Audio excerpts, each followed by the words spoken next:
All right, Holden, thank you. For a brief moment, once in a while, a butterfly visits your garden, and it's already a nice surprise. But what if you could plant a flower that looks like one?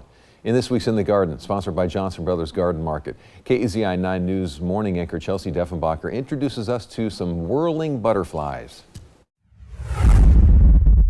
I'm Chelsea Deffenbacher, and I'm here with Caleb Johnson out at Johnson Brothers Garden Market. And today we're going to be talking about these beautiful little butterfly flowers. Yeah, so this is Gara, or butterfly flower. Some people call them whirling butterflies because the flowers kind of look like little butterflies, and the stems in the wind kind of whirl around. So they're fun. Can you tell me a little bit about where you would recommend planting something like this? Yeah, so these plants can take all-day sun. They can also take part sun, and they also are heat tolerant. So if you've got a spot in your garden that is a hot spot, this could be a great choice to add some color and add some interest. And the other cool thing with these is they're actually a compact version, these PW proven winter varieties. So you can actually put them in containers as well. So you don't just have to put them in the landscape like you would a regular Gara. And how big do they grow?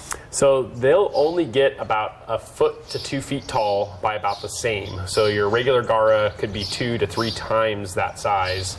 And can get kind of floppy. So if you like the look of Gara but don't have as much space or want to mix them in a container, these make a great option for that. And what about maintenance for these? Do they need to be deadheaded? No, that's the really cool thing about these. They'll just continue to send up new flower stalks, and as the blooms kind of fade, they just kind of shrivel up and new blooms pop in, so there's no deadheading.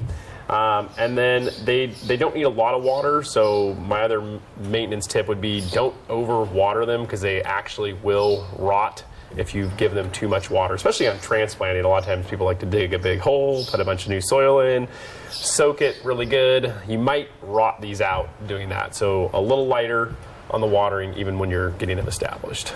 Wonderful. All right, well, that's going to do it. Back to you in the studio.